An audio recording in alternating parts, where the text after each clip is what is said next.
Chọn cao Hallelujah Giêsu danh ý bùi bùa xua mùa gió rộng lý gió của trong đa khá hình chùa cho tị khảo sống ở chia lên là gạo bê cho sống chia lên gạo trào cái ý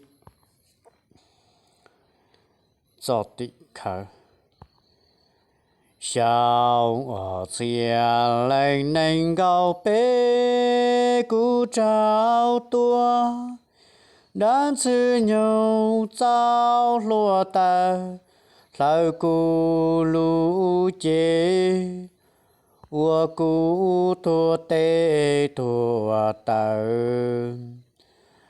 cú mù kê chi tao cú bao hào khó trao tia sĩ cú hu Giêsu ý lãnh sự nơi do cú tổ chức nơi do cú cho xe nơi lo có cú nơi lo khó cú ni nó cú sa cú mu tao là sĩ cộng hù hallelujah hallelujah hallelujah Chúa Giêsu kể ta lương bê chín ra hallelujah hallelujah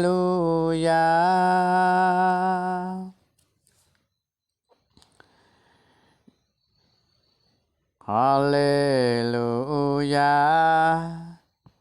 hallelujah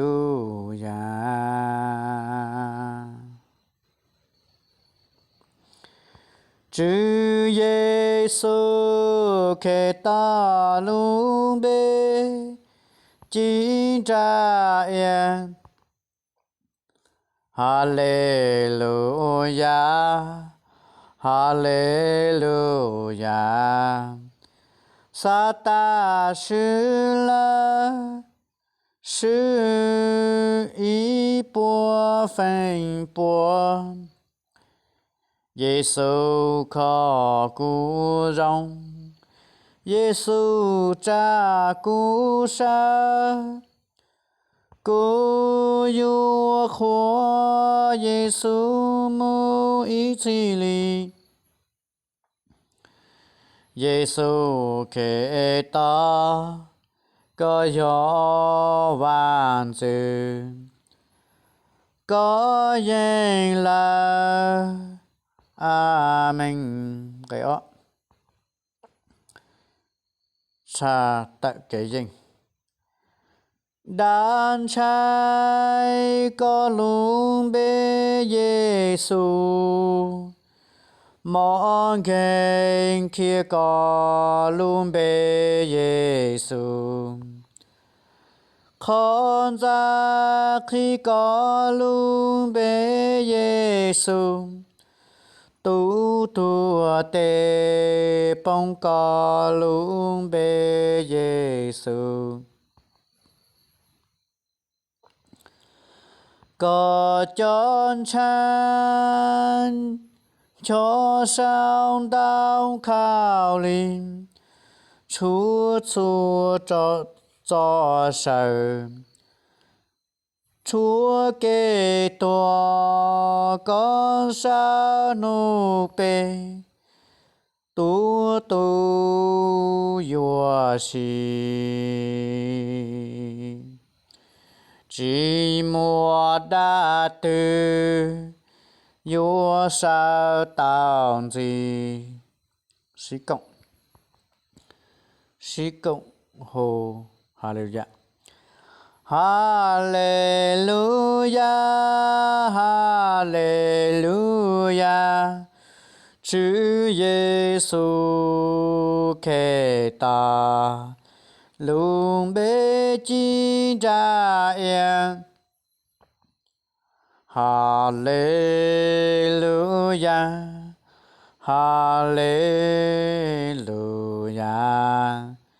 Sa ta sư la sư y bùa phanh bùa.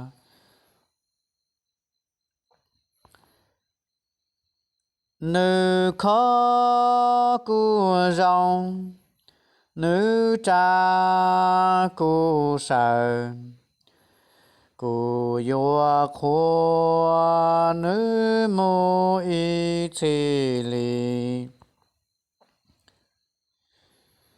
Giêsu khế ta có gió vạn dư có danh là Amen.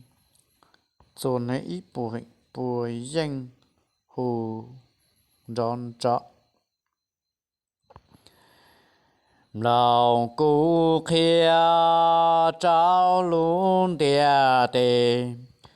Chúa Giêsu khi tỏ danh là chỉ do Chúa chào Chúa phanh bùa. Danh y bùa phanh bùa tan cho. Nữ hai tia ô tia lờ. Dầu hạ trông cao Chúa nghe bề chào. Sa ta có chỉ mua chân gì là cụ lũ chê Giêsu khó lờ. Cụ tôn tru pri Giêsu yua la. Cụ lũ nên do Giêsu li la. Sĩ cộng hù rậu cờ trả tề hụ. Hallelujah, hallelujah. Chúa Giêsu khế ta luôn bề chín ra ia. Hallelujah, hallelujah. Sa ta sư la sư y bùa phanh bùa. Giêsu khó cứu rong. Giêsu cha cứu sa. Cứu yua khóa lành chỉ mô y chi linh. Giêsu khế ta có gió vạn dư có danh là Amen, Amen, Amen. Sau ua tì khớ cú giòn đa con hình chùa sa ta tua chỉ tàu cú vì Giêsu lũ cú. Giêsu do cú tù chữ ý lệnh sư một khía trào luôn điệt tê. Giêsu dân lạ. Hallelujah, của Giêsu kể tỏ bây giờ lên chỉ lúc họ bảo cho xìa nhớ một ý chỉ luôn đợi tụ chữ Giêsu kể tỏ luôn bề bên mà xin chỉ lúc xìa nhớ rồi.